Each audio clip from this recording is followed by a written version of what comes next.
The next panel is called The Active Voice, Amplifying Teen Girls. Our panelists are all Active Voice Fellows of the Student Press Law Center in Washington, D.C. As many of us, I think, know, I'm sure, the Student Press Law Center, yes, yay! Okay. Oh. I don't know if that was me or somebody else. I apologize if it was me. I think there's going to be a lot of that over the next few minutes, next hour or so. The Student Press Law Center works to provide students and advisors to student media across the country on both the scholastic and collegiate levels with legal advice and assistance as they face abridgment of their First Amendment rights. We're so happy to have them with us this afternoon to talk about the work that they are doing with young girls to encourage them to speak out in their student media about issues of concern to their audiences and readers. I'm so happy to welcome you all, as I know Lillian as well, and to introduce the moderator, Stephanie Leibert, who will also turn around and introduce your panelists. Perfect. Thank you. Hi.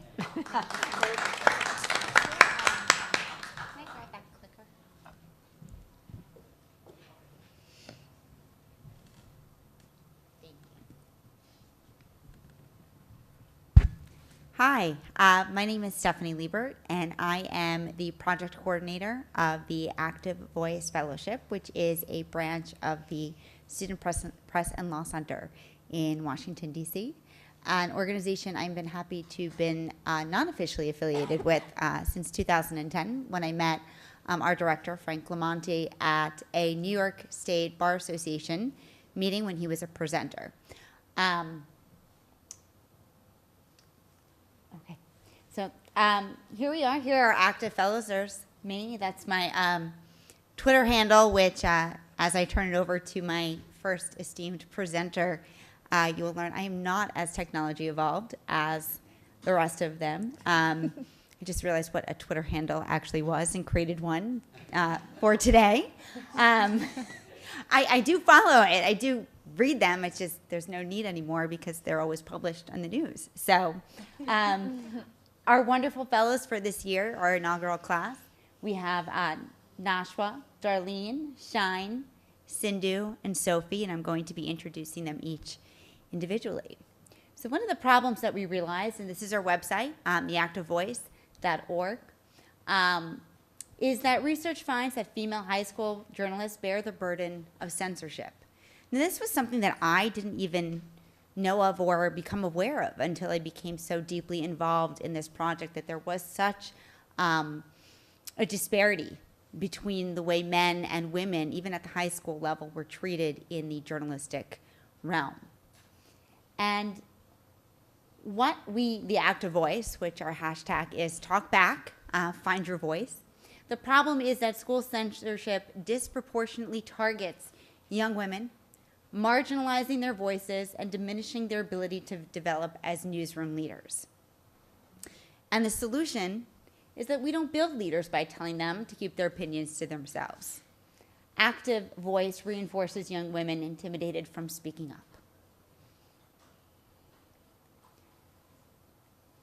Do I point this somewhere? Up.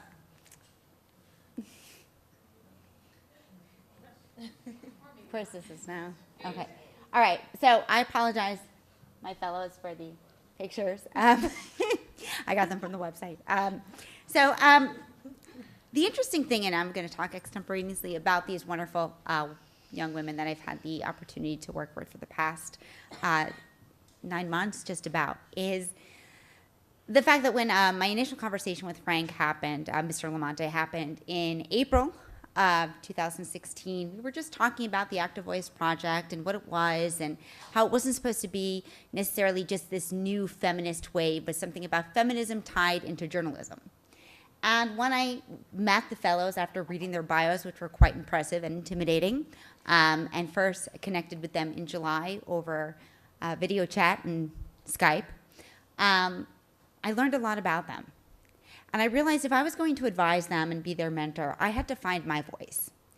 As a woman in her early 30s who's had an extensive career, I had to think about my story and how my story could be beneficial to them, and also how my story also is very demonstrative of the challenges that women face in all realms of the professional workforce.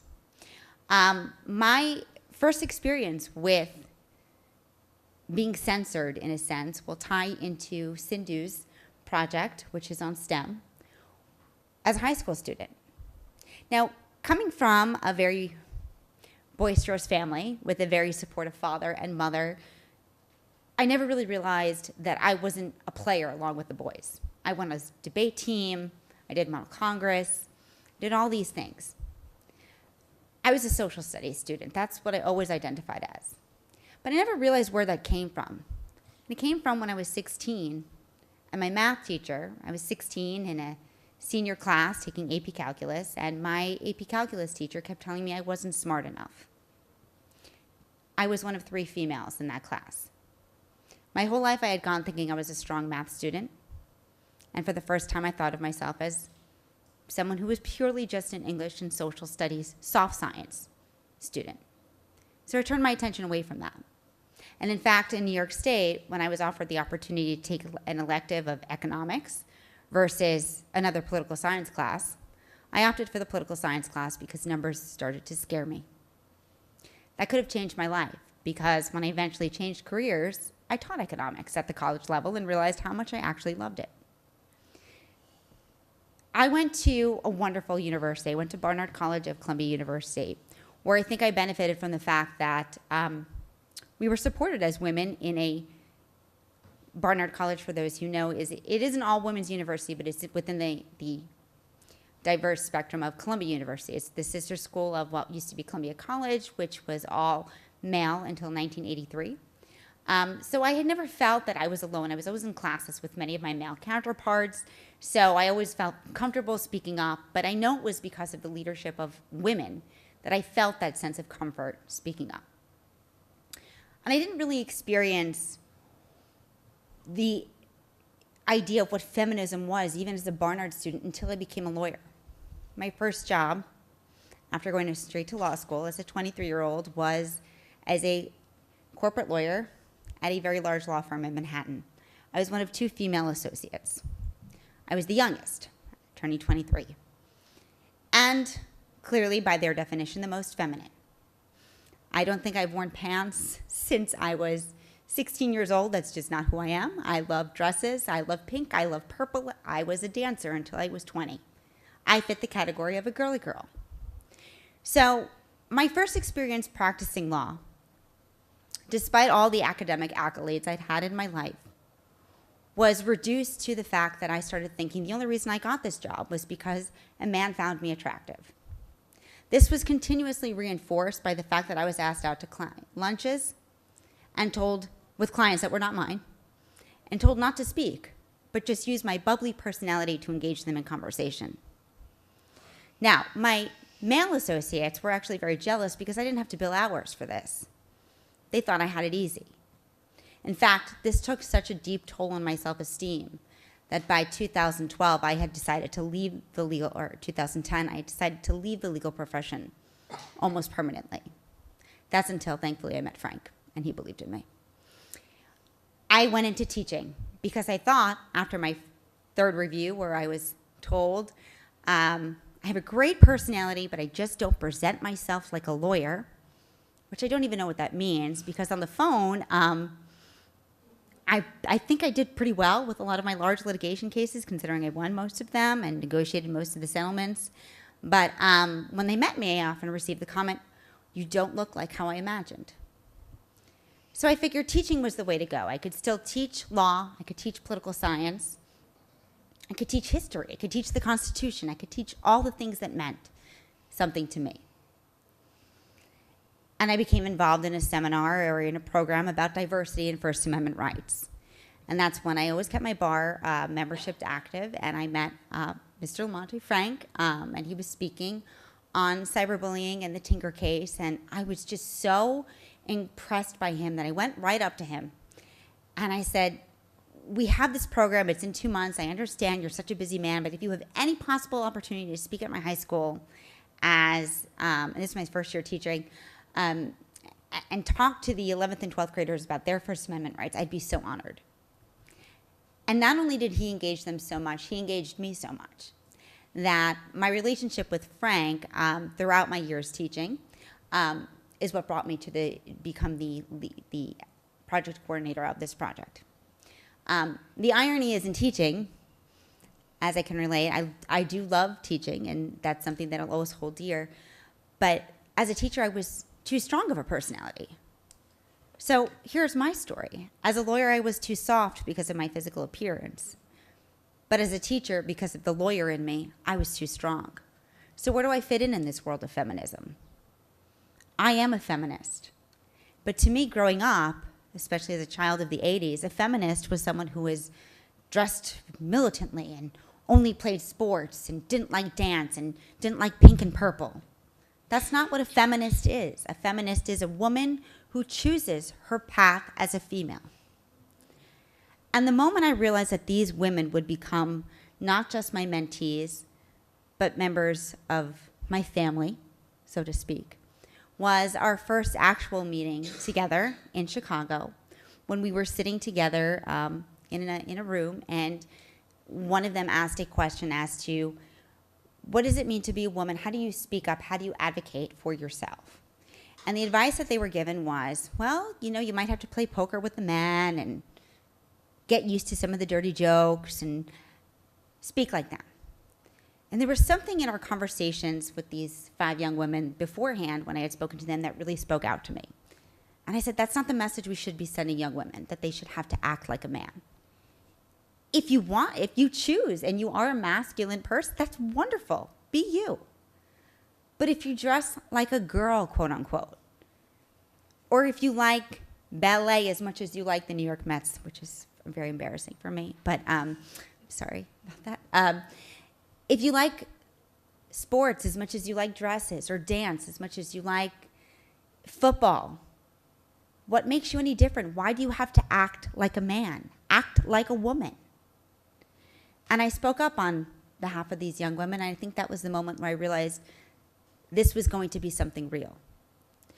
And what I am so proud of most of all, aside from their incredible projects, which looking at, I don't know if I could have done at their age, is that these young women have changed tremendously from July when I met them into assertive, confident women who have spoken so many times, given so many lectures, given so much hope to young high school students that they too can one day make a difference in this world. And listening to the speakers before me and the fact that we need young individuals and young generation, millennials, to go and change the world, the proof is right here. You'll hear about these 5 projects and what these young women have accomplished in their college careers that have already had a tremendous impact on high school students. And I could not be more proud to be a part of this program. So, with that, I have the pleasure of introducing our first fellow, Miss Nashwa. Oh, didn't even remember. Very quickly, I just spoke for a while. So, one of the things, and this is something that Sophie will be speaking about. She's worked a great deal with the New Voices campaign, so she'll probably touch upon this a lot, as Frank Lamonte has been working on with the SPLC is the New Voices since 2015. Illinois, Maryland, North Dakota have enacted laws to protect student journalism. 10 states now have anti-censorship statutes, and the District of Columbia and Pennsylvania have the protection of the Board of Education rule. New Voices bills are pending in Arizona, Indiana, Minnesota, Missouri, Nevada, New Jersey, Vermont, and Washington, and hopefully at one point my state, New York. 5 high school and 5 college students were selected to shadow lead representative Ed Clare throughout the lawmaking process. So just some of the things that they've done in Indiana. Oh. And here is our Facebook group with our 5 fabulous fellows, which actually Sophie recently created, which hopefully you will all join. You don't necessarily... Just look up Active Voice Nation and join. Please. Yes, you can take a picture of it and join. It is open to the public. So I will now introduce our first presenter, Nashwa. And let me just say a few words about how wonderful she is. So Nashwa had such a variety of different interests coming into this program, and she selected a podcasting program. She introduced me to, I knew what podcasting was, but she always made fun of me because I never listened to a podcast before. And now I know all about podcasting and would love to make my own podcast at some point. She introduced me to the Lady Cast, right? And that blew my mind. And apparently she's very big, and I realize how old I am at this point when I didn't know who that was. But one of the things I want to say about Nashwa's difficulties that she overcame was in the Austin region. She actually ran a program in a public school, which she'll talk about. And as a teacher, I can relate to the fact that teachers oftentimes have limited time in their classroom, and they want to speak about only what they're going to do. Nashwa was able to get into a school and actually run a program. And using that, she spoke out South by Southwest, and as a result of her presentation at South by Southwest, she now has a number of schools calling for her to lead more presentations. So I'll let you listen to her. Hi, can everyone hear me? Yeah, okay. My name is Nashwa. So as she said, after I spoke, I did one school, and after I spoke by Southwest, I now have 2 more schools scheduled for the upcoming weeks, which is really excited. But basically, so what my project, I want to tell you what my project is about and why I chose it. So I have a background in podcasting. I interned with the Houston Chronicle and helped edit and produce their political podcast, which is like #1 political podcast in Texas. And something that you kind of notice a lot whenever you pay attention to a lot of podcasts is that it's a space where not a lot of women go to, and I think a lot of women are kind of discouraged from it. I talked to the creator of the Lady Cast, and she actually told me that she wanted to do podcasting when she first went into college, but was told that her voice was too girly and to go into podcasting. So she kind of set aside that dream, and it wasn't until she started working at the Washington Post that she decided to make it kind of her side project, and then later on made it her more of her focus. But she said that she wished that she said that if she didn't get that criticism, she feels like she might have done that sooner. So it was something that was important to her. So the reason why I think my project that I wanted to go into schools and teach young Austin women about how to create, produce, and edit their own podcast, the reason why I thought that project was important was because it literally was a way for young women to use their voice. It was literally a way for them to use their voice. So podcasting is important for anyone who's going into the media. I feel like just because it's it's becoming like a very popular medium. What I find is that a lot of people my age, a lot of my friends and stuff, they want to listen to the news, but it's they want to listen to it while they're walking to class or while they're working out or something like that. And so podcasting gives you it's not the labor of reading a story, but it's also not you putting all your sensory in a video. So it's kind of the in between of that. It gives you it has natural sound. It gives you a visual through maybe your headphones or through your ears and stuff. So I think that's one of the reasons why podcasting is becoming a very popular form of medium in journalism. So I think that's why I think podcasting is a very important skill for people going into journalism to learn. And it's also important because for young women, I wanted to teach it also because it helps them learn important journalism skills. So one thing that I like about podcasting, especially if you're the one speaking in it, is that you can kind of hear yourself, you hear the way you talk. And so one of my favorite, whenever I just recorded interviews, something that I was able to learn through recording myself was that that you're able to sort of hear, oh, do I talk over this person too much? Am I not asking enough follow-up questions? So you're able to critique yourself. And I think that's an important skill that a lot of new journalists can take from podcasting, which is why I think it's important. It also helps basic writing skills, obviously, is the basis of journalism. And I think that podcasting does incorporate that, obviously. You integrate quotes into your story. and you also like can write a script and stuff. So I think that that's why it's important. But there's also an aspect of encouraging women to use their own voice to tell their own stories that I think is important in podcasting, and that's why I wanted to do the project that I did. And so it kind of, so I went into these schools with a 2-day lesson plan, and the first day was me introducing these young girls to the idea of podcasting, like what is a podcast, why is it important, like who does podcasts, and then also teaching them like journalism skills, like interviewing and that kind of stuff. And then on the second day, I would teach them more about how to use Audacity, which is the editing program, and I would teach them more of the technical skills, which is obviously important if you're making a podcast, how to produce things like volume and like silencing and that kind of thing. So yeah, and then after that, I would give them a prompt, which was, who is someone in your school who's doing something great? And that kind of, it was a broad enough topic that they were able to choose, kind of go in their own direction with that, and it kind of helped them choose like a topic that they were interested in, a topic that they could tell their own story about. And but it was also narrow enough that it was like someone in your school who's doing something great, and it was like a topic that they could go off of. But yeah, I have some examples that I wanted to show. I don't know. Oh, do you have the clicker? Yeah. So this is just like a presentation about like. So yeah, so this is like some of the questions I would go into asking. I would tell them about like these different podcasts. I don't know if you've heard of these, but these are like some of my favorites that I want to show them. And then I would just kind of tell them about like different, news stories and that kind of stuff. So that's one example. Yeah, and then this is the Audacity program, and I would kind of teach them about like what it was about, like the different like technical aspects of it. But yeah, so I'm not going to show you my whole presentation, but yeah, that's basically it. And then I also had audio examples of what some of the students did for their projects, because they turned out really cool. I don't know how I can play them though.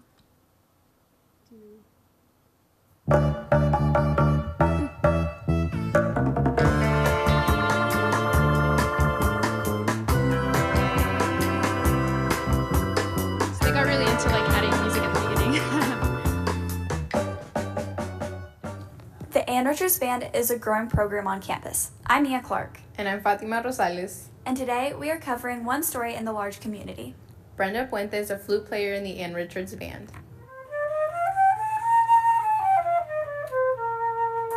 Natural sound. Recently, she has discovered a new musical passion, the mellophone. Though she does love playing the mellophone, Brenda has taken it up to achieve her dream of being in a drum corps. Brenda described her experience coming across the video of a drum corps. The song is called Earth Song, and so they covered it for their opener of the 2012 show, The Fragile Show. I watched that and I was like, oh my god, like it made me cry like a lot of times, because I thought it was like so powerful, and the way that they did all of the like figures in the drill and how like it all like came together, and it like really, it was like really powerful. And like I watched a lot of videos of like the song being played by them, and I just like loved it a lot. And it was just so amazing, and I cried because it like gave me the feels.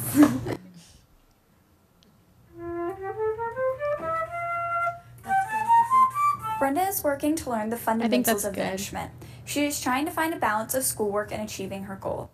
So yeah, so as you can see, like they were able to choose people like who they wanted to talk to and stuff, and they kind of learned about like how natural sound works and how to fit that in. And I don't know, I thought that one was really cool. I mean, it kind of sounds like something that you might be able to hear on NPR, right? So I just thought that, so I thought that it was really cool. And especially at Ann Richards, which is like an all-girls school in Austin, they were able to interview all like other females who were doing something great at their school. So you really got a really cool collection of like stories about like girls and women at that high school who were doing something amazing, as well as like, you know, the young women who were also asking them the question. But yeah, that's basically my project.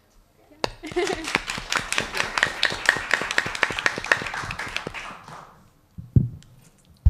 And more of Nashwa's project will obviously be uploaded on our website once she is done with the many schools that she selects, or the few schools of the many that have asked her to speak at.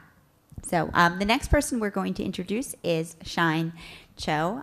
She has been working in San Diego. She's worked with Morris High School, a underserved district in the San Diego urban area, and she's going to talk to you about what she's done there. What's been so impressive about Shine's project is she went and she found many of the reporters from the local San Diego area to actually tutor and teach and instruct and mentor these young women in learning how to create their own digital presentations, written presentations, and other pieces of journalistic work. The other thing that Shine has been able to accomplish is that she created 3 workshops, which were, I think, over 5 or 6 hours long, which is quite impressive for a young woman in college to do. And one of the things that came out of it was that these the projects that she's put together, the pitches that they are still coming up with, they're actually doing it after the presentation has been over, and they will soon be uploaded to our website as well. So I'll let you hear from her.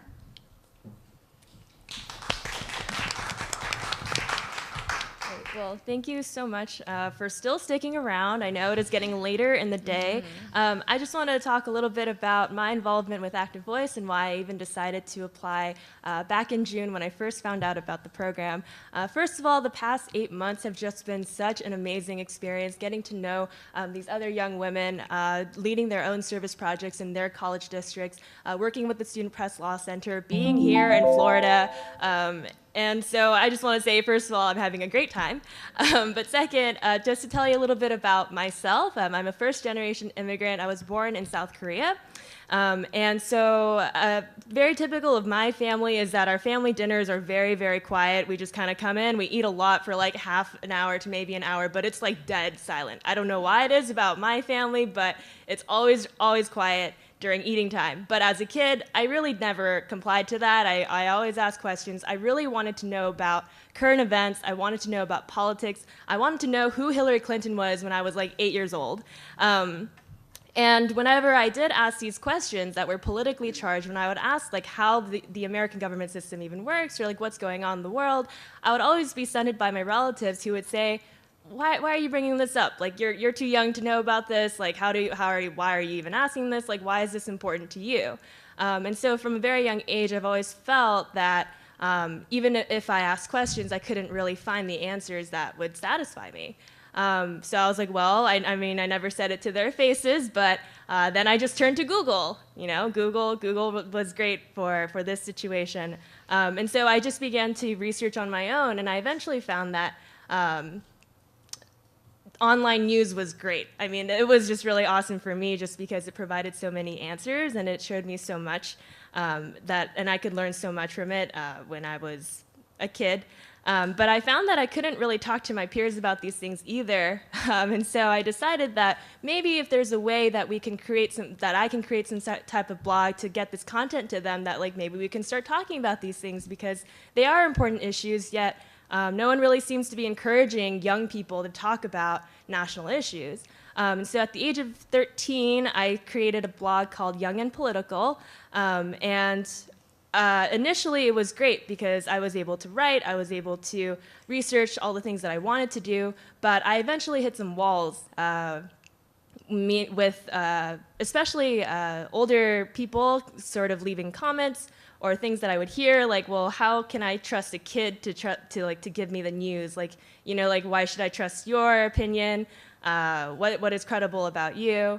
I mean, yeah, I don't know, man. It's like I just wanted to learn about things, and so I initially ran into some issues there, just not really receiving the type of mentorship that I think I really would have benefited from at that age, and so ever since then. I went and joined my high school newspaper, got to have awesome resources to do the things I love there. Now I'm in college and I'm still doing the same things. And then I found out about Active Voice and the Student Press Law Center, and I was like, this is great, because it addressed so many of the issues that I had experienced many years ago that I think that a lot of young women still do experience, but maybe they're not just talking about it. Maybe we're not really speaking up about it in ways that are productive, in ways that they can still learn these critical skills. So that brings me to my project. Over the past couple months, I've been leading workshops, creating a journalism program at Morse High School, which is a typically underfunded school in San Diego, with 27 high school girls, mostly sophomores and juniors, that I found. Something about San Diego that I didn't really know, and I'll show you. Oh yeah, so these are the 27 girls that we had at UC San Diego for a couple of weeks. We hear about San Diego and its beautiful weather, its beaches. We hear about its really awesome craft beer and like really unique neighborhoods. But we sometimes, I think a lot of us don't realize that there is an internal division in that city as well. Anything below the 8 freeway, anything that's south of the 8 is considered poor, underserved. And it comes with such a stigma, and this is also true in those public schools. They don't have the resources that they would need to have great journalism programs. So to show you a little bit about, so that's the 8 freeway. That's UCSD, that's my school. We're all the way up north. And so it was really, really important for me to try to find a school that's south of the 8, to really try to find girls who would be interested in a journalism program, but maybe don't already have one at their school. So that landed me to Morse High School. I had reached out to every journalism advisor in San Diego, and Morse seemed to be the most interested, and so I decided to plant this program there.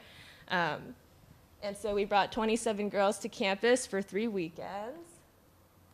And we also partnered up with local female journalists to teach these workshops as well. And I'll tell you a little bit about what we learned. So first and foremost, we spent an entire day just learning about news literacy. I mean, fake news was such a big topic, especially after the election, right? If there was anything that we learned, it's that we really need to educate people on how to consume the news responsibly and intelligently. So I'll give you a little bit of an example of what we covered. So very first is like a really, really fake news story, right? A very happy morgue employee cremated by mistake while taking a nap. And you know, like these things you can kind of tell, like, of course that's bogus. No one looks that happy when they're, you know, being cremated or whatever. So there's that. But there was also something a little bit more sophisticated that came out a month after the election, with Obama supposedly signing an executive order for a total vote recount. And it came up on this website that said like abcnews.com.co. So it's like if you didn't see that link, you would have totally thought like, oh my gosh, like ABC News published this, like this must be happening. And this was just going viral.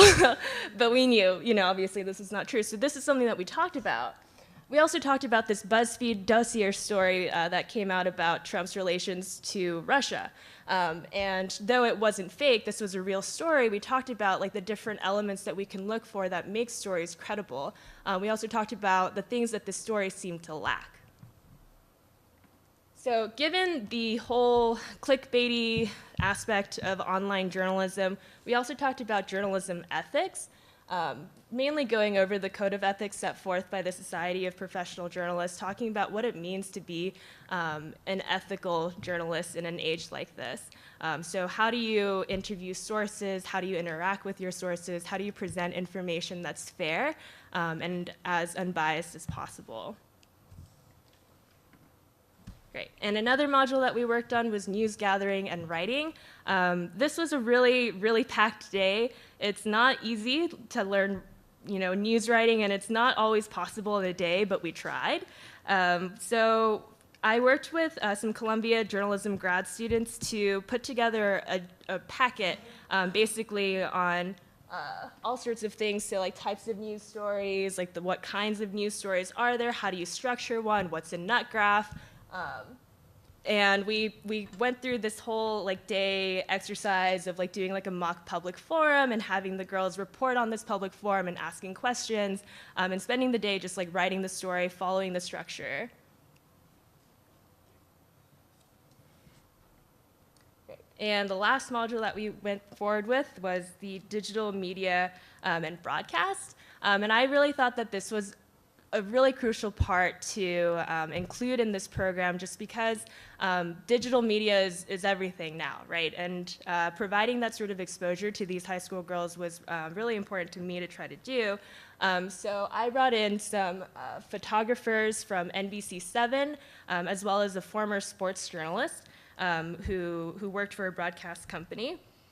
And they talked about just like basic digital media skills. So for instance, if you're shooting with a phone, if you're taking pictures with the phone, how do you compose the picture so it still looks professional? You know, even if you don't have all the right equipment, how can you still use the resources that you have?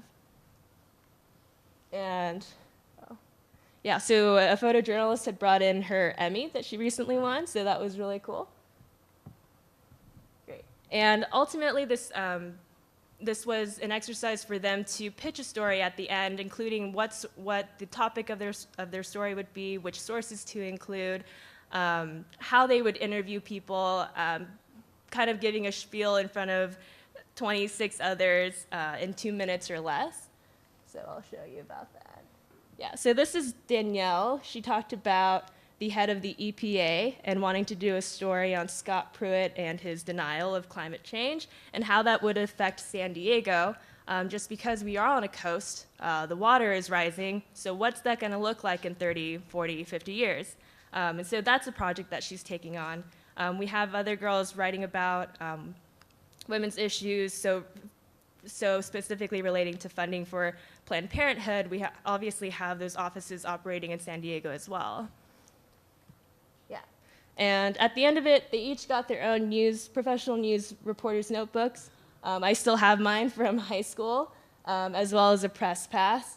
And obviously, these things might seem like silly, you know, like they're kind of toys. They kind of look like little props, but I honestly think that this is a really good way and a tangible reminder to them that they do have these tools, that they do have these skills, that they're allowed to go and ask questions. They're allowed to write things that they're passionate about and care about.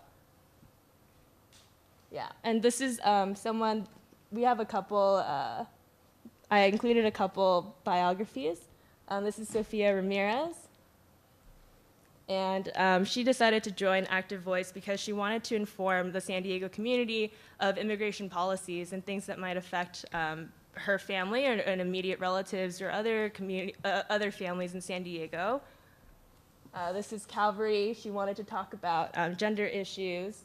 And this is Itzel. She wanted to talk about the serious lack of representation for women in journalism.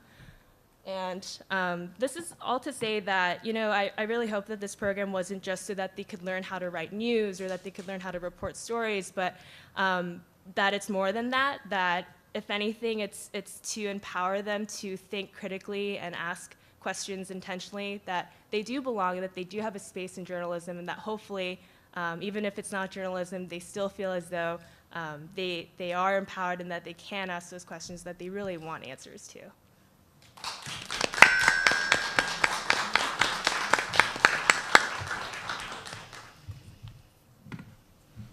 Thank you, Shine. Okay, our next presenter is going to be Darlene. When I first spoke with Darlene, she had so many different ideas as to what she wanted to do. And one of the issues which was brought up earlier today was the lack of minority women in broadcast journalism. And I know that is something that she wants to do in the future. So I can only hope that very shortly we are going to see her on some mainstream news networking stations, because she really is fabulous and deserves that opportunity. Darlene's project was wonderful. She went into DC. She's from DC. She's a student at Howard. She's going to talk to you about her partnership with Newseum and her speaker series, which she had a speaker come during Black History Month at Howard University on the 28th, the last day of Black History Month, to commemorate the month. And she actually taught students in DC, the DC Bill of Rights. And something that she'll probably allude to in her story is that as someone who's actually taught in an underfunded district, many of these students do not know what their rights are. So that's obviously something that's extremely important, and thankfully we had Darlene to let them know about that. So, thank you. Thank you, everyone. So as Stephanie said, my name is Darlene Aderoju. So I guess I'll start with a little background of myself and how I ended up with the SPLC and so on.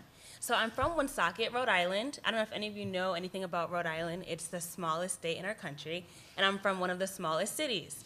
So with that, our schools are very underfunded, low performing, just really bad. So I really didn't, I didn't really get much exposure. I wasn't taught that I had a voice or that I belonged. And then there's also the issue with being a minority.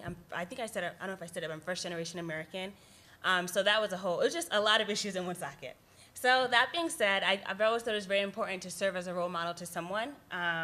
So why I chose to get active with the active voice. Okay. Oh, you can't really see the top, but it says, what does it say? It says I wanted to influence young people. So like I was saying, with my background, I never really had a role model. So I always thought, you know, like if I was 13, then if somebody who was 17, I was like, oh my gosh, who's that? You know, I always thought the next person was just, they had their lives in order and they were just great. So I wanted to be that for someone. So through this program, I was able to do so. I keep flipping on my computer, but I should be flipping this. So I never knew that the Student Press Law Center existed.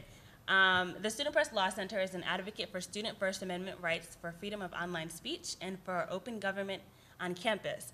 The SPLC provides information, training, and legal assistance at no charge to student journalists and the educators who work with them. So when I found out that this organization existed, I knew I wanted to be a part of it. It definitely stands with what I believe in. Like I keep stressing, I really want students to know that they have a voice because for so long in my life, I didn't know I had a voice at all. Which brings me to my next point. I really wanted to challenge myself. So in addition to being able to, I guess, be a role model to someone, it was a challenge for me because I was never in that position before. So it was very exciting to me to find local students and connect with them. It was hard, of course, because they're teenagers, but I did it, and I feel very proud. So again, going back to what I keep stressing, I wanted to teach them that they have a voice. Before I started the journalism program at Howard, I pursued nursing because I guess this is a weird form of censorship, but I was taught, you know, like, you're a girl, so go be a girl nurse and take care of people. So that's what, you know, everyone kind of forces on you, especially as a Nigerian. You need to be in nursing, engineering, you know, like something like that. So I was never taught the importance of you can actually be a reporter, and that's important too. So I really wanted the students to not feel sheltered or limited in their career choices. So that's why I felt like they needed to know their rights in DC. Because most of them didn't even know that there was a DC school of, a Bill of Rights. So they were just, I guess they had been silenced too, because how could you be a senior in high school and you have no idea that you have the right to tell your teacher that you don't agree with what they're teaching you? So it was really cool to teach them their rights as students. So I have this video, which I cannot control. Could you play the video? The link is at the bottom. And it just will briefly kind of show us again the importance of having a voice and how that's affected change in America.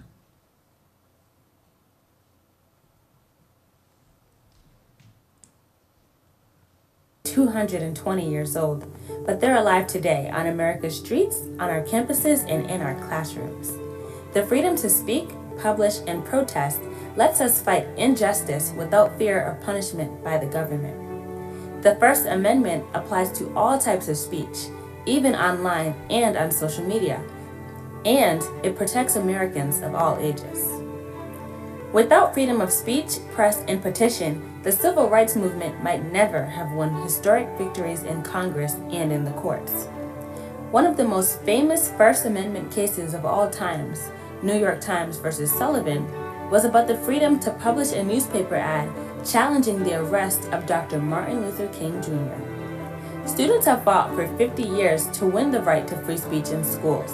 The Supreme Court has sometimes protected those rights, but the protection is incomplete.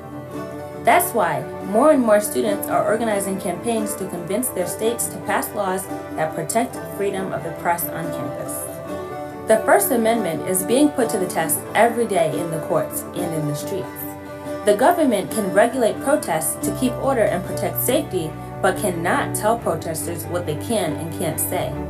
Today, we're seeing a return to some of the same protest tactics that helped pass the Civil Rights Act and end segregation. The 2017 Women's March in Washington drew more than 3 times as many people than President Trump's inauguration. On International Women's Day, women boycotted work for a day of economic solidarity to stand up for equality and justice for women. Young people have always been leaders in protesting for social progress, and those protests are raising new conflicts and new struggles that test the limits of free speech. Across the country, students followed the lead of San Francisco 49ers quarterback Colin Kaepernick and took a knee during the national anthem to protest police brutality. A young man's painting was stripped off the wall of the U.S. Capitol building because it dramatized scenes of police violence, a message that some viewers found offensive. The First Amendment protects these peaceful acts of protest, even if some people find them to be unpatriotic. In schools everywhere, students have shown their support for the Black Lives Matter movement by wearing the slogan on their t-shirts. At a public school, students have the legally protected right to wear political messages, even though their teachers do not when they're on the job. The Active Voice Project is teaching students, particularly young women, that they have the right to express themselves freely and without limitation. Women are underrepresented in executive levels and professional newsrooms. In high schools, young women make up most of the newsroom leadership, but they report receiving most of the censorship. The Active Voice helps uplift and magnify the beautiful young voices that should never go unheard. Okay, that's the video. So, thank you. Going back to the presentation and exactly how I was able to teach the students their DC Student Bill of Rights, cute little pamphlet that I created. Well, while we're waiting, so how I did it was I knew that in order to attract high school students, I would have to be creative and incentivize them because they have their own lives and they don't really have free time to sit and learn their rights because that's not cool to them. But here's one of the slides that I had in the beginning of each presentation. So by the end of this presentation, you'll know your rights as a DC public school student, and you might win free Chipotle or a special prize. So pay attention and participate. And then it's remember to say your name. So like everybody had to speak at least once, and because of the incentives, they were almost competing to speak because everyone wants to win a prize in the end. So basically, they all got these handouts, and we thoroughly went through, all of their rights. What does that mean to them? And then we played games in order to reinforce that. So some students got to participate in like digital games on their phone, which is really cool. And then others got to do it the old-fashioned way, which is like stand up, who stands up first, things of that nature. And they were able to, unfortunately, realize that a lot of their schools were not practicing all of the laws. They weren't giving them, like, for example, some of the students came from a school where their building was, like, not sanitary at all. And that's just alarming to me, again, that they've been in school for all these years. I think I skipped something. Oh, yeah, I did. So yeah, their schools were not up to par, so they were able to learn that from the presentation. I don't know what they did with the information, but I feel good knowing that at least they know that this is not okay. So what did I learn from this experience? I learned the importance of time management. Stephanie can attest that I am the biggest procrastinator. If I have a final tomorrow, I'm studying the morning of, not even the night before. So definitely learned to manage my time better so that I could plan my lesson plans and so on accordingly. I learned the importance of one, meaning even in a group of 25 students, if only one wants to sit back and speak to the guest speaker, which was, she used to be the editor of Essence and BET. So I thought, all of them would want to talk to her afterwards. But really, only one stayed and got her contact information and so on. But that meant a lot to me to know, okay, like, at least he's really interested. So it was cool. I learned it's always good to discuss ideas with other people, example, Stephanie. Because like she said in the beginning, I had no idea what I was doing, and she definitely helped keep me on track. Ask and you shall receive. So in order to give free Chipotle, I had to ask Chipotle if they would sponsor me, which was again Stephanie. Like, she was very helpful, as you can see. So I learned that too. Like, definitely, I should add making connections is important, because all of these students, I feel like if I wasn't able to make a connection with them, they wouldn't have stuck around or been interested in my programs. And then everything you need to know is within you, which I know is cliche, but it's true. This is something I never thought I could do, and I was able to, and I feel grateful for the opportunity. Thank you. And I also learned it's okay to fail. So you just have to like keep it pushing. Like even during my presentation right now, okay, made some mistakes, keep it pushing. So that was a good lesson. And see what I mean? Like I forgot to click, but there you go, it's okay. And in conclusion, advice to future fellows, I would say plan and plan and plan some more, because things might not always go as you planned, so you gotta have like plan A, B, and C. Be creative and incentivize. These were pretty cool. They asked for them afterwards. I didn't think any high schoolers would want them, but they did. And incentivizing definitely kept them participating. They were very excited to be there because of the prize and stuff. This picture actually shows like the grand prize winners. They won school supplies in addition to Chipotle and these little stickers that they all wanted, which they all got. So it's really cool. Like they're obviously very excited. I'd say start early because planning something takes longer than overnight like I'm used to. Again, making connections and making it fun. And the takeaway is that you can do anything you put your mind to. So that was my project.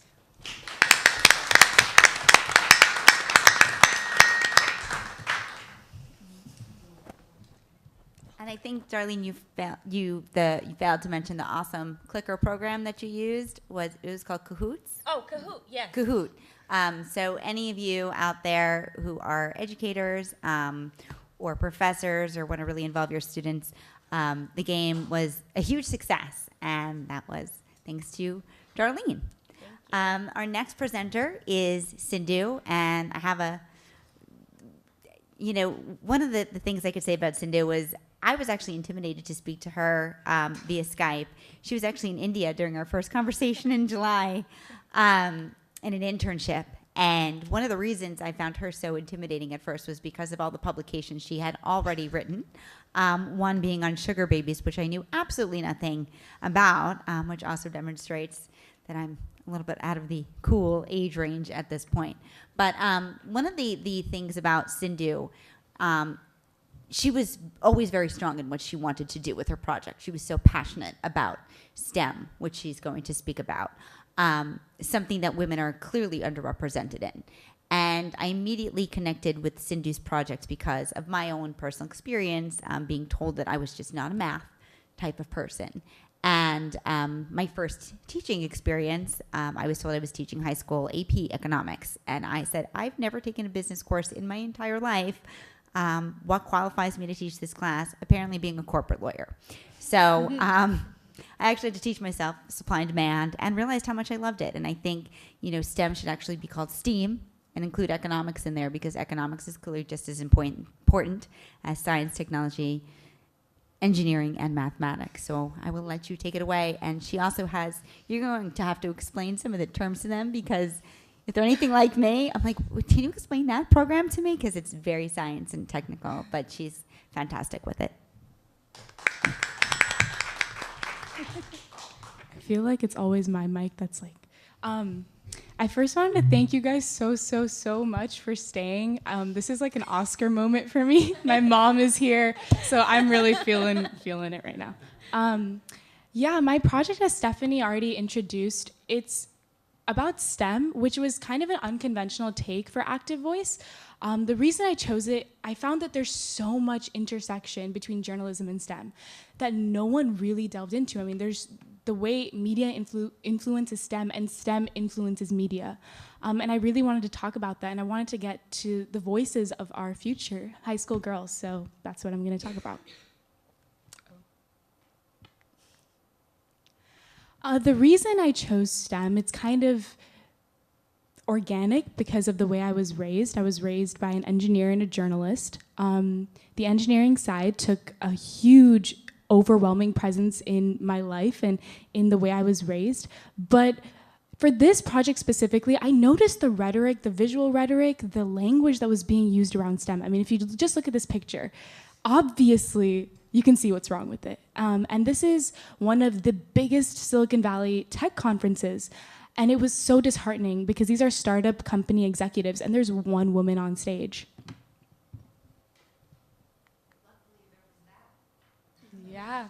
Yeah. And then there's articles like this. This is from Newsweek. I highlighted some words. I'm in a rhetoric class right now, so I'm really into like diction and things like that. But I highlighted some words that I would analyze if I was writing a paper about this. And there's things like threats of violence, sexist jokes, and casual misogyny. The reason casual misogyny stood out to me the most was because it was like misogyny was okay in a tech industry.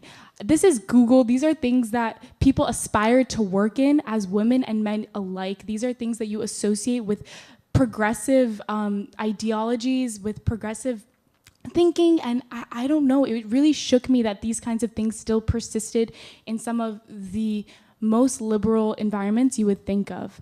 And I actually read a story from Newsweek too, about how a CEO of a $250 million company would send pictures of nude college girls to get the attention of other people he wanted to work with. And so this is a very savagely misogynistic world, and I was not aware of that.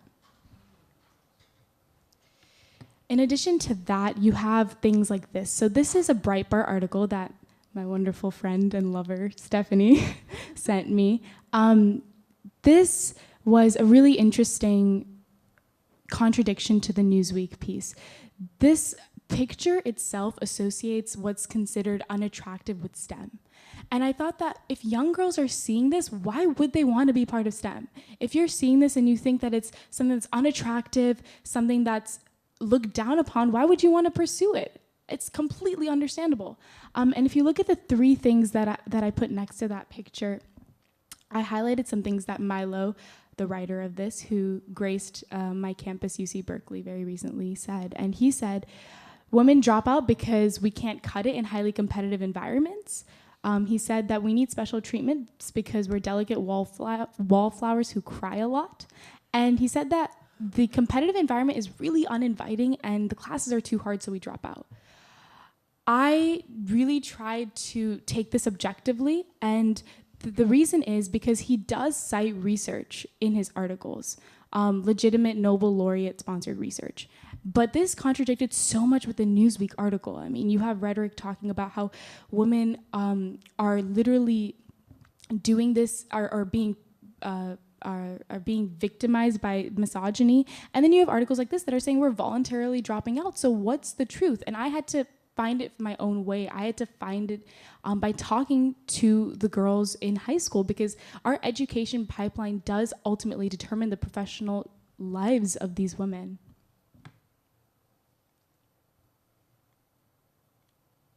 Oh, sorry, I'm going backwards. So what I did was I surveyed 100 high school girls from all over the country and a few from India.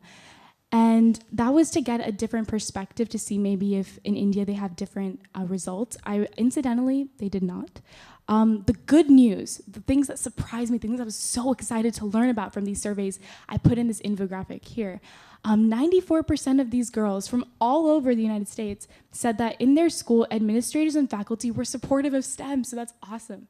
89% said that they feel really comfortable enrolling in STEM classes, and 83% said that STEM backgrounds are important for journalism. I really, really am glad about that last one, because when I was in high school, I did not know that. I thought STEM and journalism were completely separate entities. You did not have intersection of humanities and science. But this is proof that the incoming generation does not believe that, and they're so intertwined, and that's why I think it works so well for this project. This is the bad news that I found from my surveys. The first thing says that 68% of the young girls I surveyed, assured us that there are more males than females in their STEM classes. This was really interesting to me because just now we saw how many said they were comfortable enrolling and how many said that, they don't feel discouraged, but this is still the case. So there's obviously different forces at play here that I tried to get to the bottom of. 62% said that there is a social stigma against women in STEM. So it confirmed what I suspected. 53%, this is a good thing, said that there are not more male than female professors teaching STEM. So that's a good thing. But if you compare it to the last one, it says 46 said that there are more males than females. So that difference, the 7% difference between the two isn't enough to say, okay, we're good, there's more, there's an equal distribution of professors between females and males in STEM. That's just not the case. There's enough that we know girls don't feel comfortable if all they have are male role models. It's about having someone you can look up to who identifies with you and your struggle as a woman. So that's the numbers, and that's not even including the data that I researched on my own about how the number of, for example, computer science degrees awarded today is 1/3 of what they were 30 years ago. That's just the numbers. Now we're talking about the rhetoric and like what young girls were saying themselves. I needed to get into their shoes. I know that one thing I came across, I'm a bioengineering major at Berkeley, so one thing I come across a lot is how emotion is not something that's good for science, and that's why girls aren't adept for it. But I actually feel that the emotion makes me more driven to pursue things like this, and so I had to get into their shoes, into their skin, and figure out what they were feeling. And so I picked 3 testimonials here. Like I said before, a lot of girls said that they felt comfortable enrolling in STEM, but the ones who said that they weren't, their testimonials really stood out to me. So the first one says, I received comments from one of my teachers that Physics C and another outside quantum mechanics course were very high caliber courses that he didn't think I'd fit in. And that intersects directly with what Stephanie was talking about earlier. Another girl said, I felt discouraged to take AP Computer Science and AP Chemistry because my honors chemistry teacher explicitly said that it's very difficult for girls to compete with boys in those fields. And the last one says, I have been discouraged to pursue math because I have dyslexia. So sorry, I have to go closer because I'm really bad eyesight. So I confuse numbers and letters very often. I feel like I need to teach myself because my mom cannot afford a private tutor. As someone who has been very, very privileged growing up, extremely privileged, more privileged than I'd like to admit, that was never a concern for me. And so when I read this, I realized that there's a whole socioeconomic aspect to this issue that just added complexity to it. The more and more I got into it, there was more and more things that I was unraveling. And the first 2 I thought were interesting because I had never had male teachers literally or explicitly put me down. I've had people say that math isn't for everyone, science isn't for everyone, but this explicitly saying that girls aren't going to make it, it shook me a bit, and it actually really broke my heart. And the last thing I wanted to say, so an aspect of my project is getting the girls that open space to write. If you're not getting open space at school to express yourself in STEM, write for me, you know? Have an online platform that you're fully free in and can write whatever you want. And this is a poem that was written by a young high school girl for my project, and it's about how she feels so distant from STEM, and it's just a part of it, so I'll just read it really quickly. It says, love song to the astronauts, the valor and the life they've got. Eye on the sky, they risk it all. The heavens apt to catch their fall. Look at them and then I'll see that is who I want to be. Unrequited love below, this sing-song myriad of cosmos. Have I just been gazing up? Surely I can't be enough. What's it like to even near the edges of the stratosphere? And what about the numbing fear? I can't be sure my eyes are clear. Engineer or mission control or computer scientists peering through a lofty porthole. Yes, maybe I should fill my memoir with the times I mustered the courage to look afar. And that really was like, I mean, I'd never seen something so beautifully written. And again, it just shows how intersected STEM and humanities can be. So this is another infographic that I made. Just extracting some key quotes from the responses I was getting so many, and they all have such different backgrounds. But I picked a few that I thought would be really relevant. The first quote is actually from interviewing someone, a woman in STEM. So in addition to talking to high school girls, I wanted to talk to women who are actually currently living the lives of what these high school girls aspire to. What propelled them to stay in an industry that was systematically against them, and their journeys and their advice. And so the first one is actually just a quote from a woman named Tiana Epps Johnson, and she is the executive director of the Center for Civic Data. So she's a really, really accomplished data compiler, and she's really smart. She's the one who's probably going to know all the vocabulary that no one knows. And she said something to me that mirrored what a lot of women in STEM that I was talking to were saying. And she said what it feels like to be a woman in STEM. And she said, it happens when what you think is a work conversation, but it turns out that someone is just really trying to ask you out on a date. And she talked about how, as a female boss, people were still asking her male subordinates for more help than they were asking her. And how are you supposed to, even when you're putting women in these amazing positions of authority and they're still not getting that respect, what are we supposed to do? And that can be a really disheartening thing to think about. So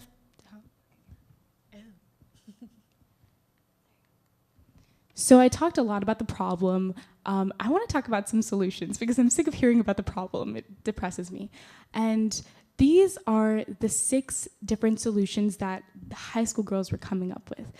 You can talk about the tons of research that's been done and published papers for this topic, and you can have, you know, people who do this for a living talk about it, but when you hear it from the actual source, from the girls who are going through it today, it's a totally different experience. I know that even now in college and when I was in high school, there were things happening to me that you just cannot quantify.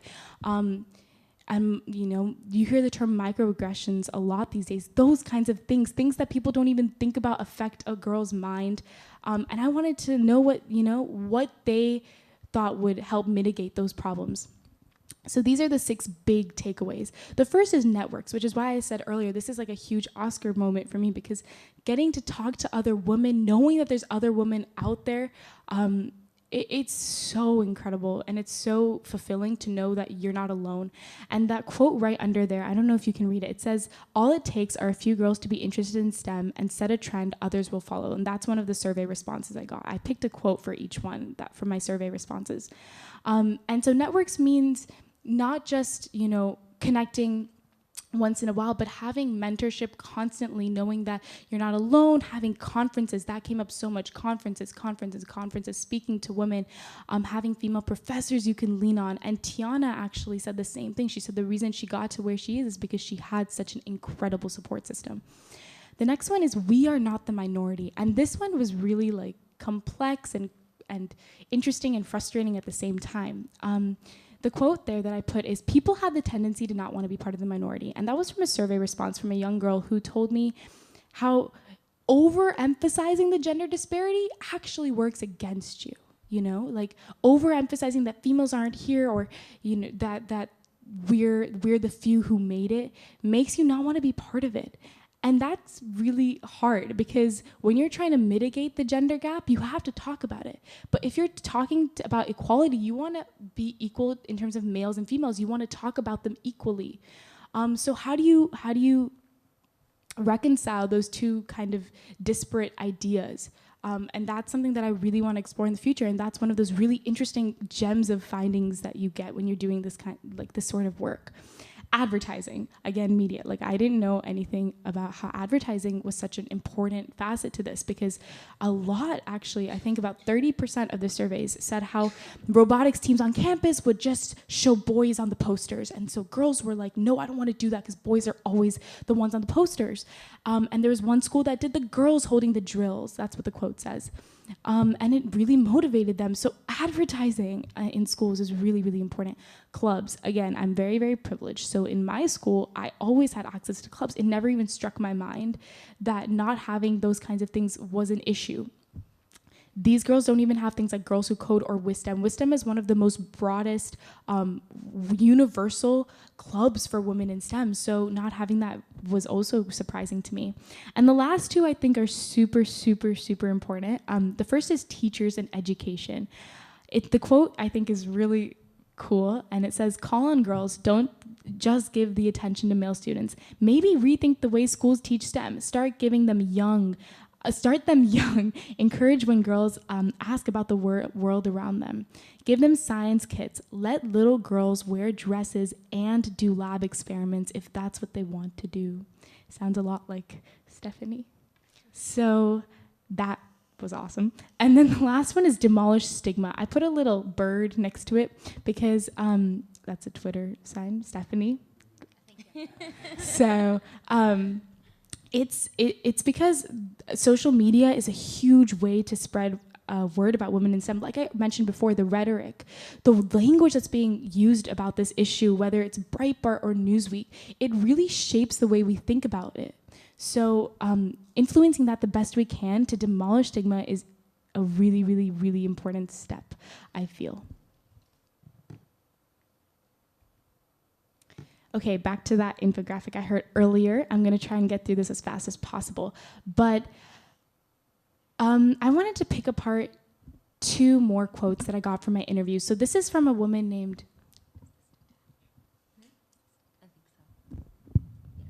Okay.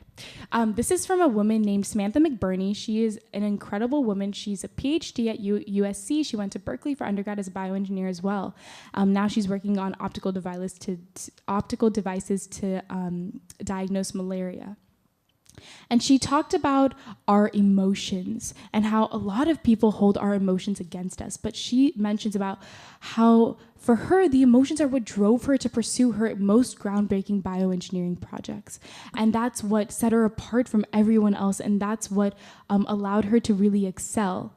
And she also talked about how we have to play the game a little bit. So when we're trying, how are we supposed to accomplish so much when there's so much resistance? And how are we supposed to do it successfully? And she talked about how she's the girliest girl on the planet, but she had to sober down and wear black and white to conferences because the fact that she was a blonde, white woman was enough for people, that was enough for people. Like, that was a lot to take in at engineering conferences. So wearing like what she would like to wear would have been information overload. And so what she had to do... My mom was laughing. What she had to do was she had to sober down so much. And she had to sometimes even compress the bubbly side of her. And I'm like, Sam, that's so contradictory. How are you supposed to, emphasize women in STEM and all of that if you're just going to do the exact opposite? And she's like, Sindhu, you have to be incremental and smart about this. People aren't going to accept you right out the gate like that. And you want them to know... You want them to hear what you're saying and not just dismiss you because you look good. If a man looks good and is speaking at an engineering conference, everyone will swoon. But if a woman looks good and does the same, they're all going to judge her tremendously. And, that's something to really think about and consider. Yeah, and the last thing that Sam mentioned to me was our presence. And that's something that if I could say one thing to high school girls, it's your presence, your presence, your presence. I was the most, what's the word? I don't know. People could step on me. There's a word for that. I forgot. But, how? Yeah. Yeah. I was a doormat that people could step on. And I was a pushover. Active voice. So basically, I was a pushover that people could just shut up. And I remember a guy held his finger to me like this in physics classes every time I talk. And so she said, right out the gate, just have a presence and people will respect you from there on out. So if there's one thing I could tell young girls, because I see it so much, we say sorry so much. I mean, I was counting the other day. So I must have said sorry 10 times that day. And so getting them to not do that, have a strong presence out the gate. Like, even if you're faking it, fake it till you make it. Because I assure you it will have a really, really long impact. One last kind of thing that I wanted to mention was the research on this. So this project has been incredible and it has taken me all the way to DC. Frank has hooked me up with 4 people from the White House who literally do this for a living, who were the head honchos at the Office of Science and Technology Policy. And they would tell me so much about how policy is made. And I would interview them and learn so much. And this is a graph from one of the people I interviewed who does this for a living. And she talks about the different implicit forces at play. And the reason I think this is so important is because we self-censor and no one knows about that. So when you survey young girls, they're not going to know that they're self-censoring. They're not going to know that they're omitting certain information, or they're not going to know those things. They're just going to know what's external. So this is the internal stuff that's really, really, really important. There's different things at play. The thick black arrows are stuff that's been experimentally shown, and the white ones are more psychologically based theory. And so it's saying that the intersection of masculine culture of the fields, insufficient early experience, and gender gaps in self-efficacy all meld to this last gray box here. And what's really cool about that last gray box is that it's saying that women are more underrepresented in some STEM fields, like STEM related journalism, than they are in other STEM fields. So you have biology and chemistry, and there's so many women there. But then you have engineering and physics, and there's not as many. I was like, we tend to treat STEM as a monolith, but it's really not. And that was something that I found so interesting. So the main takeaways I'd say for things that girls kind of enforce upon themselves, it's implicit bias, stereotype threat. If you see at that top row, it says how there's negative stereotypes of women's abilities. So when you're constantly hearing you're bad at something constantly over and over and over again, it's gonna inevitably weigh down on the way you perform. You're going to start being more silent. You're going to start taking what's called a fixed mindset. So what a fixed mindset means is like you think that your smartness is capped and you cannot grow from here. And so you don't even try. And I suffered for that for a long time until like last week. So this is something that's really, really, really, really, really important to understand. Things like insufficient early experience, that's so crucial. One of the surveys, like I said, start them early, start girls early, because it just makes it so much more normalized. And so I thought that was really, really something that I'd like to explore in the future, like how different fields have different underrepresentation scales. So yeah, all this stuff I've been saying, all these infographics that I've been making, all my, how do they relate back to my project? I made a website, and that's the homepage of the website, and everything goes on there. So that fresh perspectives is what we were talking about earlier about how high school girls write for themselves and things like that. The interviews are on there, survey data is on there, and it all goes into one nice big hub. And so just last thoughts on the future. I think we have a really bright future in STEM, and I after seeing these survey responses, it saddens me, but it also gives me so much hope because girls are really interested in talking to each other, and all they want to do is be heard. And all they want to do is to pursue things without being told that they can't. And I think that that's where we're headed. I know that right now it's a hard time for us with budget cuts on science research. I'm in a research lab, and it sucks for research. But I'm still optimistic, and I think this program has a huge part of that. That we even have this program under Trump's regime is a huge, great thing. And this is a article that I wanted to leave you guys with that Stephanie shared with me, and it's from the Washington Post. And I interviewed the woman who wrote this, and she actually did an undergrad in physics. So STEM and journalism are really related. And it says how women really are better doctors. So we are better doctors according to a study. And it said that the emotion of the female doctors helped them execute their mission better because they cared and they were emotionally invested about each patient.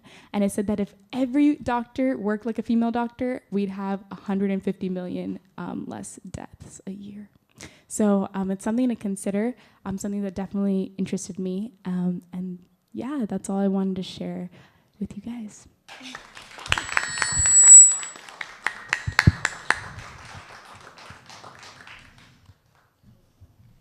Thank you, Sindhu. And I think you can find, you will be able to find all that information on our Active Voice website in the near future.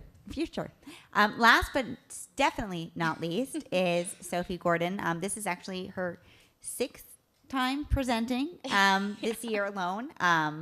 She is our future lawyer, I would say, media lawyer superstar. And she's going to be talking about administrations and how prior review and how to make sure that women in high school programs are not censored in terms of the stories that they're trying to publish. I'm also going to take this. Maybe not. I don't know how to get it out. Can you hear me? Okay, yeah, you can. Awesome. So I have a video to show you in a little bit, but I'll get to that later. My project is a little bit different in that I didn't work directly with students because I wanted to focus on the administrators. A little background on that. I went to a high school in St. Charles, Missouri that had a great program. We weren't censored. There was no prior review. We were an award-winning paper. And so I was used to not questioning what stories I wanted to pursue. And I didn't realize how privileged I was with that until I was invited to attend the Al Newharth Free Spirit and Journalism Conference, where they select one student from each state and one from DC. And we all get together and learn about journalism. And it wasn't until I met these students that I realized how many schools still practiced prior review. And I was just stunned. Like, I had no idea that people were being censored and that principals were taking stories out of papers for absolutely no good reason. And that made me really passionate about students' rights and their ability to publish their stories and to pursue the truth and to inform their fellow students on stories that they knew were important and that administration might not have really liked. So when I started to build my project, I knew I wanted to focus on the administrators themselves. I wanted to go into schools and I wanted to work with schools that did censor their students and teach them what benefits their students would get from practicing as a free press. I wanted to make sure that administrators and advisors knew how to build a good relationship and how building that trust and giving students their rights could make it a better publication and could give their students a lot better of an education. I did run into some struggles along the way. I thought I was going to be able to go into more schools than I was, and I was a little dissuaded from going in and talking to people and telling them what they were doing wrong, because Indiana, which I go to Ball State University, so I was working with Indiana schools, and at that moment, we had been trying to pass New Voices legislation. So I was told, maybe don't go into schools and tell them exactly what they're doing wrong, because we really want this law passed. Unfortunately, the law died recently. It made it through the House. It was great, but then the Senate decided not to hear it because the Department of Education at the last minute decided that they didn't like the bill. And so senators couldn't support a bill that superintendents and principals couldn't support. So we're definitely going to work on trying to keep that wording and that legislation alive somehow, but it won't be through the House bill that we originally thought. But back to my project. So instead of going into schools and telling them, like, here are all the benefits, I changed the focus of my project into building a toolkit that can live online and can be accessible by advisors and by students that want to implement a new program in their school. So in order to do this, I interviewed principals and advisors from schools that are doing the right thing, that are practicing as a free press, that are giving their students those rights and letting them pursue the stories that they want to. And these were teachers and principals from schools that were both private and public, which I was really excited about, because a lot of private schools, like, they're not required to give their students those rights. So it was really great to hear from them. And so I kind of came up with like a little list for advisors, you know, on how they can start building that relationship. A lot of the principals I talked to just emphasized how they don't like to be surprised. So having open dialogue and explaining, like, hey, coming down the pipeline, we have a story about whatever. One of the schools that I talked to, they had like a story about oral sex.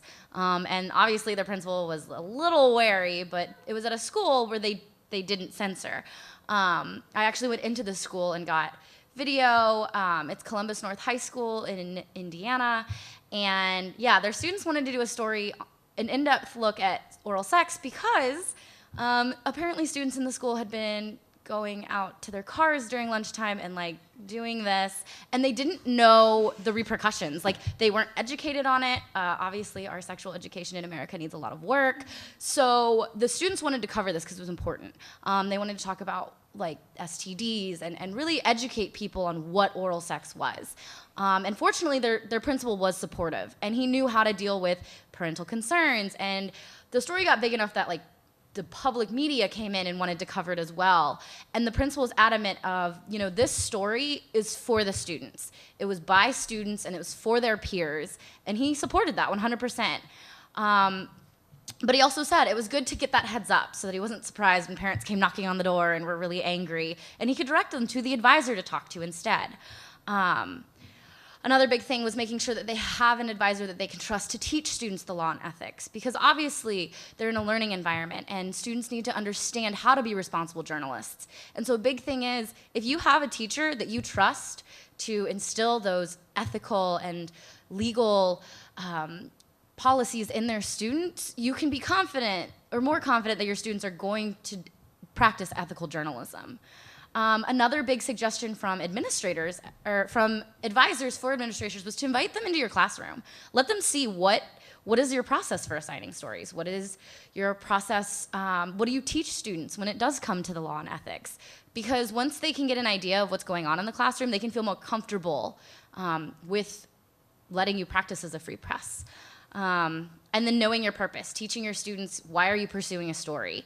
One of the advisors I spoke to, Jim Streisel, he was saying, you know, students need to be able to say, I want to pursue this story for X, Y, and Z. These are the reasons why, not just because, well, free speech. That's not a good enough reason. Like, knowing what the purpose is and why it's relevant now. We require that of our professional journalists, and so obviously student journalists also have to be responsible for that. And that was a really great thing I heard from one of the private school principals, actually, is he was saying that his students were as professional as the professionals. He could trust his advisor to teach his students to that caliber. So like I mentioned, I did go into Columbus North High School where they're doing things correctly, and I got to speak to one of their students, Ruthie, and she was able to tell me the benefits that she's gotten from being able to operate as a free press. So we could just watch this video real quick.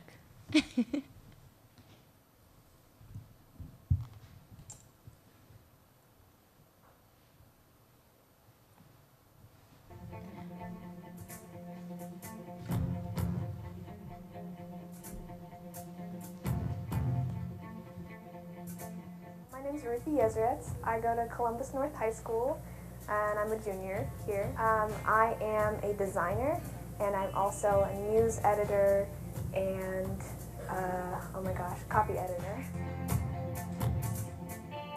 I think making sure that if you have an idea, know how you want to convey it in the best way possible, and like always have a plan B. So if someone says that like they're like, oh no, that's like too harsh, you can't say that, or this is controversial, don't say that. Like, have a way that you can kind of get around that. And I think also just don't be afraid to stand behind what you're saying. So like, have a good argument, and if someone says, oh, I don't think that's a very good idea, don't get rid of it right away, because it doesn't necessarily mean that it's a bad idea, just reword it a little bit. I think high school is a really good time for us. Like, we're not exactly adults yet, and we're not really kids still. So I think it's a really important time where we're trying to figure out like who we are, and it's very cliche, sorry, but I think it's important that we talk about what's important to us and establish that now before the brain stops developing at like age 26 or something like that. So if we can get these ideas really like imbued in ourselves and like know how to express them before we reach that point where we just stop developing, I think that's really important.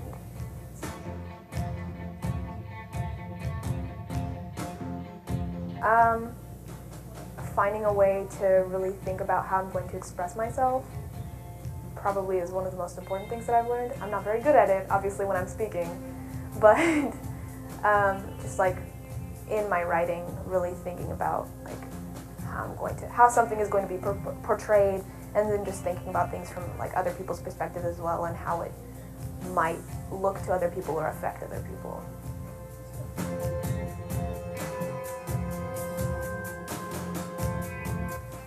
So many careers are so male dominated, and women have such an interest, like just because of the difference in society and like how we're treated differently, I think women have a very different perspective and a unique perspective, and it's not very often voiced. And women have just as much ability as men.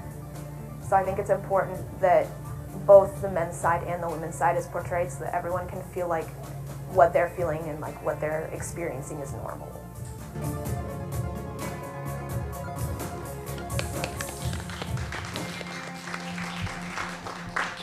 So getting to talk to Ruthie and the advisors and the principals of schools doing the right thing was one of the best parts of my project. I loved talking to them and learning about what they were doing that I could possibly advise others for how they could implement this kind of thing in their own school. But another part that I ended up doing was I ended up speaking at a lot of different places across the nation over the last year. I had the privilege of speaking at the National High School Journals and Conventions, both in Indianapolis and in Seattle. And I just mostly spoke about active voice in general and what we did, but it was really cool because both of those sessions really ended up being about the high school female journalists in the room. We opened it up for questions at the end and for people to share their stories, and that's, I think, where I learned the most, actually, was hearing these high school girls talk about the struggles that they've had in their schools and how they've been censored, and then to hear them give each other advice. That was one of the best things that I could have ever had part of an experience with. One of the most memorable ones was in Seattle, actually, recently, and this girl explained that she was writing a story about how their school didn't have any like school signs outside of it, and because of that signage, like kids had gotten hit by cars. She didn't say how severe that was, but it was enough that like she wanted to write an article about why there was a lack of it, and so she like interviewed the mayor about why there wasn't any signs, and he basically said, you know, like, you guys are high school students, I don't know that's really necessary at this point, and she made sure to include that. The mayor got to have his say. She wrote a very fair story, and the school board decided to pull it because the mayor was running for re-election, and to read that story might hurt his re-election. So obviously, like, I don't know why that story would be pulled. There was no reason for it, and she had a lot of questions about, you know, why was that? And it was really nice to hear other people supporting her and saying, you know, you're in a state, one, where you have protections, like, go ahead and publish that story. But then people had advice for, like, other places you could publish it, and going to the main media and offering one another pieces of advice. And it was really great just to see these girls supporting one another and trying to help each other find ways to fight censorship and to know that they weren't alone. I think a lot of times in high school, even though like we know that there's similar experiences, it's really hard, especially as a high schooler, to like think big picture and think like it's not just you, especially when you're the one being censored. So to be able to come into a room where there was like 100+ girls and hear these people talking about their stories was just very empowering. And I was really happy to see so many girls walk away with new ideas and new tools and the confidence to start fighting censorship in their own schools. But yeah, so I put together a toolkit that I'm hopefully going to finish up really soon, but finals are a thing as well, and those are kind of a big deal. They're creeping up next week. So, but hopefully I will have the full video of Columbus North. I interviewed the principal and his story about why he trusts his advisors so much. I interviewed the advisors. I interviewed Ruthie and another student. We'll have that video up there. I'll have a little tip sheet, like, here's like 8 tips for how you can start building this in your own place. But then I also have clips from the advisors that I interviewed and their advice so that you can hear from them directly about why they practice things the way they do and why it works so well for them. So I'm hoping that some advisors at schools that still censor their students will gain some confidence and be able to start making sure that students across the nation have the same privileges that I was able to have as a high school journalist.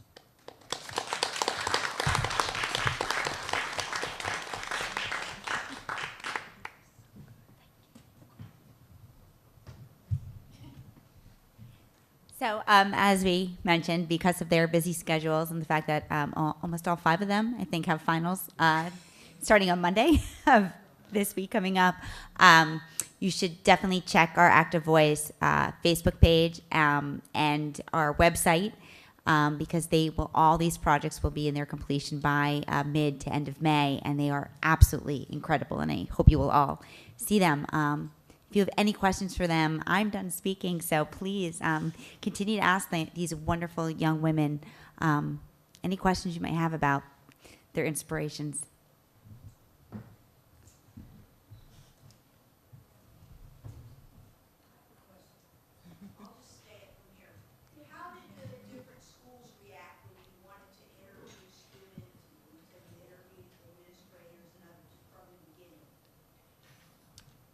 Well, okay, so I had a little bit of a leg up because I work in Ball State's Journalism Workshops office.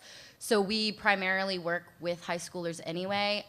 We put on like the high school J-Day and do summer workshops for them. And my director, Kim Green, was a high school journalism advisor. So I was able to use her and her connections a little bit to say like, hi, I know Kim. I'd like to interview your school because we've heard that you're doing the right thing and you're not censoring your students. And I think that kind of helped a little bit too by saying like, we want to talk to you because you're doing what we like to see in schools. I think that made them a little more open to speaking with me. And a lot of I started with the advisors as well. Like it was easier to get the advisor to talk about their relationship first and talk about the students and the benefits and then say, okay, do you think your principal would be the kind of person that like would be open to me talking to them? So I was able to like build my way up to talking to administrators.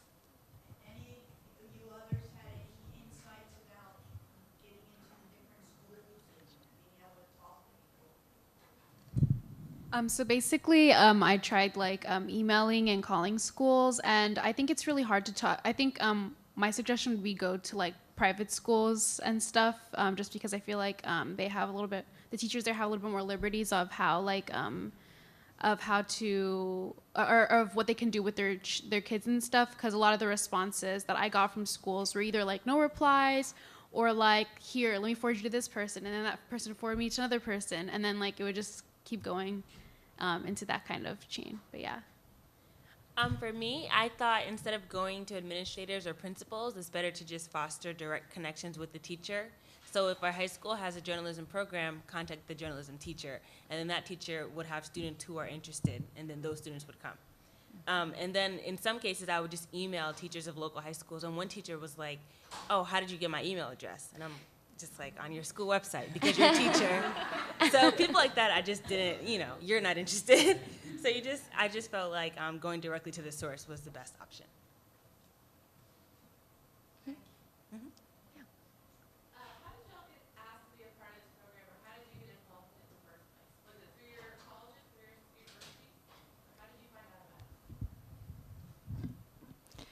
For me, it was my high school journalism teacher. So it was just I was just scrolling through Facebook. I'm relatively new to Facebook, so I was just like scrolling, and she had a post about this fellowship, and I was like, oh, what's this? Because I'd known of Frank. He came to my school to present, and he is so passionate about what he does, so it's infectious. So I knew if it was affiliated with the SPLC, I had to look into it at least, and I saw it.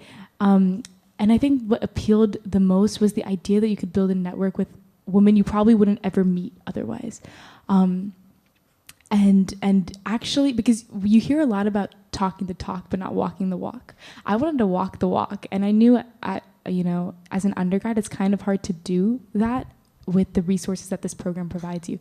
So that's why I chose it. And for me, I was very lucky. I just happened by it on Facebook. Yeah.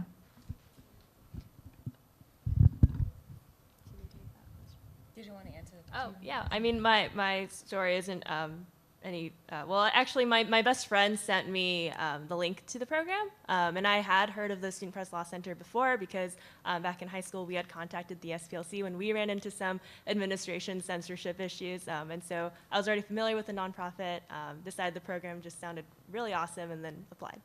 Mm-hmm. But I'm sorry. I have to say that because of the conferences that everyone's been doing this year, so many more girls will apply this year. Like, so many more people know about it, and so many more people will spread that message. So it probably won't happen like it did for us. For them, it'll be like word of, is that the phrase, word of mouth? Mm-hmm. Yeah. Sorry, there was a question. Mm-hmm.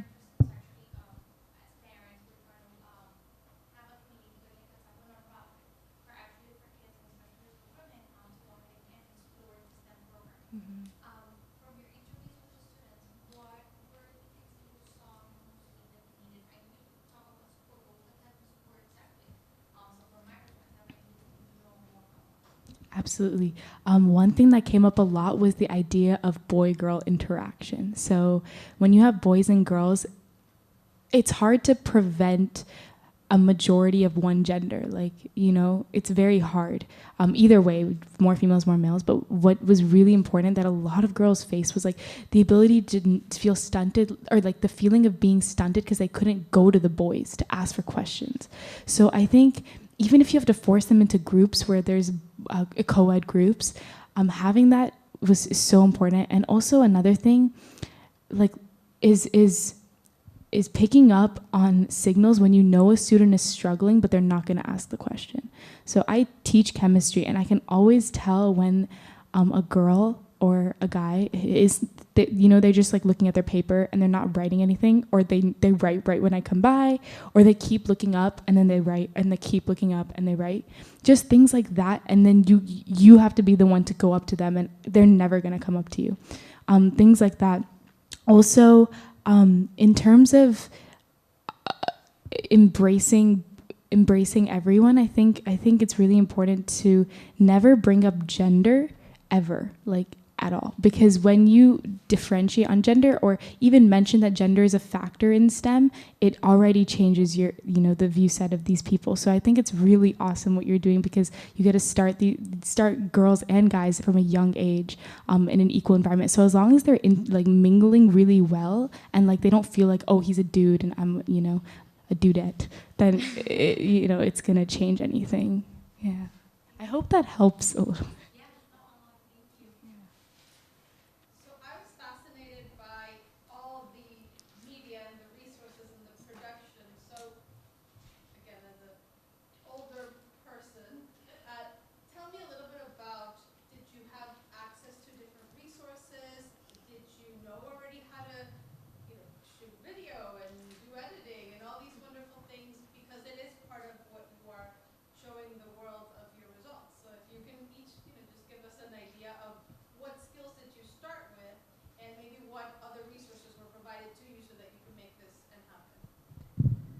So for my podcast project, I go to the University of Texas at Austin. So I feel like we have a pretty good, solid journalism program there.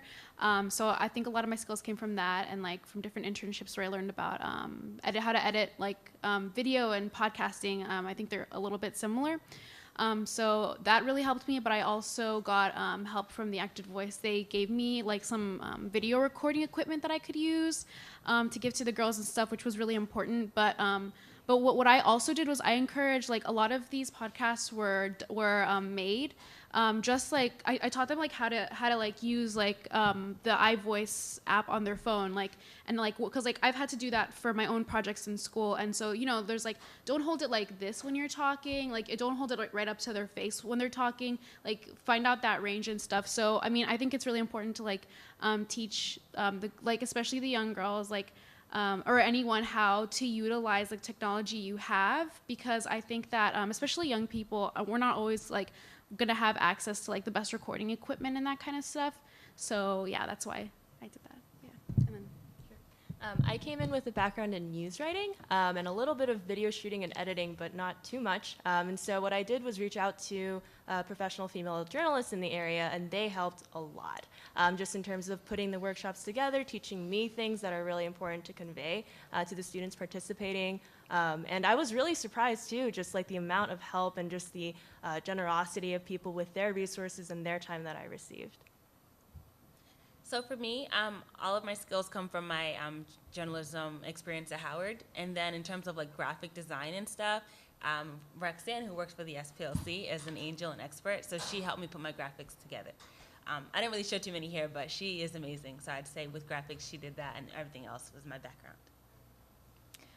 Since you asked in the context of this project, I wanted to speak that way and my way. So like what Darlene said, I think even if someone is not really skilled in these things, that should never hinder them from applying, because we have resources at the SPLC that help you out so much. For me, I honestly didn't know anything about creating infographics. Everything that I put there, I had to self-learn over the last year. It took a lot of time and a lot of effort. But because of that, now I know how to teach other girls about it. So I think that either way, it's such an incredible learning experience. But yeah, if you don't know those skills, it's not like you're completely incapacitated. You have the resources to do that. And that's why when I presented it so proudly, because I knew how much time was put into them. Yeah. Yeah, I would say, Shine, a lot of my background was in print journalism. So I really like the blog aspect. I would blog about some of our experiences, and that was really great. Not so great with the video, so that's why I didn't have any B-roll. It was just her talking. but there was definitely resources available to us. If we needed somehow to get a camera, or if we needed certain equipment, that was definitely available to us. It was within the budget, and we could get any help that we needed. I would like to, I know we could do this all day and night, but please join me in thanking these brilliant young women for all of their contributions. You give us great hope. I'm just gonna, it's my honor, I'm just gonna say a few things as we close. You know, as I sat here all day and took notes and listened with my head and my brain and my heart, I was reminded of all kinds of things, these conversations that many of us have had for decades. And then a few minutes ago, one of these amazing women said something about how like your brain stops growing at 26, right? And I thought, I noticed some of us who barely remember 26, maybe it's because my brain hasn't been growing since then, but I thought, and then I thought to myself, you know, okay, I totally get that. And so what happens is that as you get to be past 26, you sort of realize you have a fixed asset. So you get to be very fussy about what you keep in it, right? And so I thought back to all of the things for so many years that I've tucked away and that I've kept and that I've developed. And then I thought about the fact that over perhaps the last, I'd say 10 months or so, my brain in some ways has gotten kind of cluttered up with less than positive, perhaps, ideas or information about things like women and gender and politics and journalism and truth and things that I hold so dear and always have. And so I have to tell you, and I say this with really, truly from the bottom of my heart, sitting here and listening to these extraordinary women, not that everybody today hasn't been fantastic. I learned so much. We all learned so much from stopping and listening and being together. And I'm always the first one to say that, you know, we'll know we've arrived when we stop having these, right? When we don't, I mean, this morning I did say to a couple of people, can you imagine a room full of men talking about their professions and reassuring themselves and each other that they have a right to be here? And when we say that, it's like, well, that'd be, right? And yet, we do that because we believe that we need to remember that we are together, we're a network, we draw strength and power and confidence from hearing each other share. And I believe we should hold on to that. But I look forward to the day when we get together and maybe talk about other things. But today, I learned so much, and I can't imagine a better way to end the conversation for this year, because we will pick it up again next year, won't we, Lillian? Than to listen to these extraordinary women. And I made notes, but I'm going to keep it brief. What I noted about this conversation, what you all said, was about how to change the world. What are the key things you need to do? I took all these notes, you know, how to think about how to make a difference, how to teach, how to listen, how to care, how to make a difference, how to self-learn, how to stand up, how to speak out. And one thing that they didn't talk about at all, except as a topic of research or care or research, you know, just interest, is that they were in any way affected by the fact that they happen to be women. Right? There wasn't a single, just naturally, there was no caveat about, well, but when I walked into the room or when I stood up in front of all those high school kids, and there's nothing harder than keeping a room full of high school kids, co-ed high school kids, engaged. I taught middle school for 1 hour, and I ended up throwing Oreos at them to keep them down. And I thought, I'm going to go to college. I'm going to the college level, right? There was none of that here. It was about what they believe in, what they know, what they've learned, what they can do, what they aspire to, the plans they have, the ambitions they have, the difference they make in the world. Not as women, because they don't have to say that. Da-da, right? All of the things that means. But as human beings, brilliant, talented, engaged, educated, ambitious human beings. And so we could not end the day better than to hear, not the future, but the now of what it means to be an educated young woman, one who cares deeply about the same things that we all care about. And I hope to God you all are journalists. And on that happy note, you don't have to be, it's okay. On that happy note, again, I said I got to do this. I'm going to do it again. Please join me in thanking everybody who had everything to do with this. Susan, everybody who had everything to do with this. That's not me. Me and the other one. I think we're talking to each other. That's fine. But in particular, Lillian Kopenhaver for her incredible contribution. All weekend. Okay. And we'll be back next year on the 5th of April, correct? The 5th of April, same place. Same place, just as inspiring. You all, thank you for making my closing. I was sitting down here an hour ago thinking, oh, what am I going to say? You made it so easy. Please join us next door for a networking, right over here, networking reception right next door. And again, thank you so much for being here. Food.